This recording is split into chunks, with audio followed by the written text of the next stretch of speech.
kayong mga senador na ayaw mag-perform ng kanilang constitutional duty, mag-resign kayo lahat. Nalang abolish, i-demolish na namin yan na Senado kasi mga inutil kayo. Hello po mga kababayan, mga manoy, mga manay. Si Dante Maravillas po, vlogger, broadcaster from Bicol, Albay. So ngunyan, mga kababayan, ngayon po, ito yung mga latest, palakas ng palakas, ang panawagan to forthwith proceed with the trial. Wala mang ganon na final. Si Sara Duterte mismo, yung kanyang mga abogado, ang gusto na mag-file, senador mismo, a senator who will be sitting as a senator judge. Kaya nga po yung sinasabi ko sa inyo. Bias na itong dati si Bato, si Marcoleta, si Amy Marcos, si Bongo, si Robin Padilla. Naglabas na sila ng kanilang mga damdamin ng kanilang posisyon. They are for dismissal. They are for acquittal. Ni Sara Duterte without first hearing the case in an impeachment trial. Ano? Ginagawa ngayon ni Bato de la Rosa? Napakalinaw. Gusto niyang isalba without trial si Sara Duterte, which is a violation of the Constitution, mga kababayan. Constitutional mandate nila, sabi mismo ng mga constitutionalist. Kabayang Chis Escudero, may panahon ka nga sa pag-attend ng fashion show ng asawa mong si Hart. Wala kang panahon sa trabaho na minamandato ng konstitusyon. Anong klase kang senador? May panahon ka para magpakapal ng inyong kilay. Wala kang panahon. Nagbakasyon kayo ng 4 months na sumusweldo from the taxes of the Filipino people. Wala kang panahon sa impeachment trial. Kung wala kang panahon sa impeachment trial, lumayas na kayo. Lahat kayong mga senador na ayaw mag-perform ng kanilang constitutional duty, mag-resign kayo lahat. Ginawalang hiya na ninyo, mismo yung ating saligang batas. Anong rason na mag-stay pa kayo dyan sa Senado? Mismong yung Senado, the last bastion of democracy, sinalaula na ninyo. Ilang mga senador, ang daldal ng daldal tungkol sa impeachment, displaying your biases. Grabe kayo. So hindi rason yung mga pinasa ninyong batas, kasi mas importante ang impeachment. Sabi mismo ng mga batikang abogado ng UP. Napakalinaw yung sinabi sa sinabi sa konstitusyon. Kung hindi ninyo irerespeto yung konstitusyon, walang rason for you to stay in the Senate bilang mga mambabatas. Kung mismong saligang batas, binaviolate ninyo, anong karapatan ninyo? Anong moral ascendancy ninyo to stay any longer bilang mga senador? Yan ang tanong natin kay Escudero.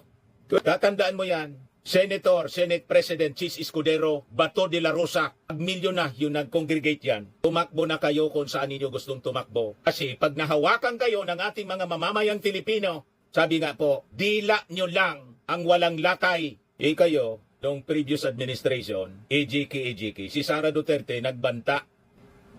Kumuha na daw ng assassin. Imagine that, apatayin mismong presidente. Si Lisa Marcos pati si Martin Romualdez. Gusto ninyong palampasin?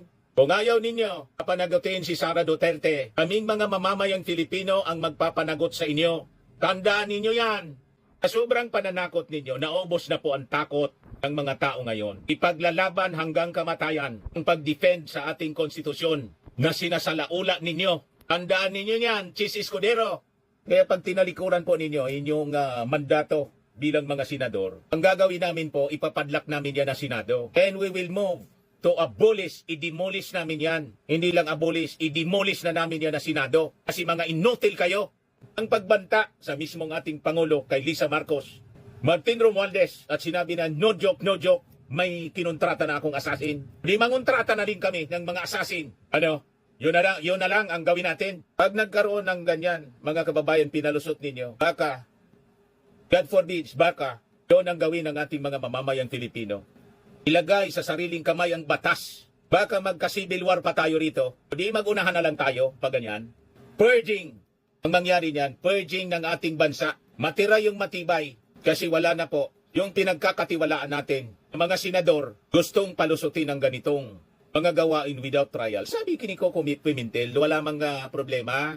Kung may na yung ebidensya, basta't mag-trial tayo kasi yun ang mandato ng konstitusyon. I-acquit ninyo si Sara. Tanggap namin yan. Kung walang ebidensya kay Sara, i-acquit ninyo. Kandidatuin ninyo. Konsulan ninyo magpresidente kasi yan ang gusto niya. Anyway, tayo naman po ang magdidesisyon kung iboboto natin. Pero itong ginagawa po ninyo, this is a no-no. Hindi ito pa mapapalampas ng ating mga mamamayang Filipino. Tandaan ninyo yan, mga senador. 7 articles of impeachment, mga kababayan, ang sinabmit sa Senado. Kahit isa lang sa 7 articles of impeachment, mapatunayan ang pagkakasala ni Sara, convicted na siya, perpetually disqualified from running in any public office. Kaya kayo natatakot kasi pag prinisenta yung mga ebidensyang napakalakas, mahirap sa inyo na i-acquit si Sara. Kasi kasiraan na yon ng inyong pagkatao, ng inyong political career, that will be a kiss of death sa inyong political career pag inakwit ninyo. Ang gagawin ninyo ito, walang trial, dismiss yung kaso.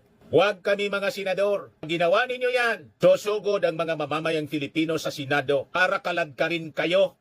Huwag na tayo tumakbo sa Supreme Court. Mga House prosecutors, mag-assemble na lang po tayo ng mga mass actions. Pangunahan ninyo, susunod kami. Kaming mga vloggers, will campaign through the social media. Iset ang link ninyo yung date. Lusubin natin ang Senado. Ipadlak natin para hindi na magamit nitong mga termites na to, mga anay sa ating lipunan, mga kampo ni Digong. Isara natin yung Senado. Tapos mag-unicameral tayo. Aladkarin natin si Chis Escudero. Tanggalin natin na Senate President. Kung yung konstitusyon bina-violate ninyo, anong rason hindi kami tumugo dyan para ilagay sa aming kamay ang batas? We are the sovereign Filipino people supreme than you people in the Senate. Ay niya ang presidente, tinalsik namin yung presidente. Ang sabi ng Supreme Court, tama. You see? Ano kayo, siniswerte? Wala ng Supreme Court. Mas-supreme ang mga mamamayang Filipino sa people power. Ikdambahin natin yung Senado. And we appeal to General Torre. Anyway, mga senador, ayaw man sa'yo. Basta kakalagkarin lang namin. Palabas sa Senado, itong mga ayaw magtrabaho na senador. Ayaw gampanan ang mandato nila under the Constitution. Kakalagkarin natin. Tulog natin, ilublob natin sa Ilog Pasig. Kung sila bagay sa burak ng Ilog Pasig. Giging normal na ang kawalang hiyaan dito po sa ating bansa. Huwag natin paintulutan ng ganong uri ng kultura. The culture of violence, mga kababayan, ni-normalize nila, kill, pagbabanta, at pati ang pagnanakaw sa kaban ng bayan, ni-normalize nila. Gustong palusutin ang Senado? Ano mangyari niyan? It will set a very bad precedent sa ating mga mamamayan, sa ating mga kabataan. Ang pagbabanta, okay na ang magbanta. Pwede nating palusutin. Basta Sara Duterte ang magbanta, okay yan. What about kami kung magbanta sa inyo? Hindi okay. Pwede kami makalaboso. Pero pag Duterte okay, grabe kayo, mga senador. Bakit ganun na ang pag-iisip ninyo, mga senador kayo? Hindi namin ito palalampasin. At ng rallies, sasamahan namin.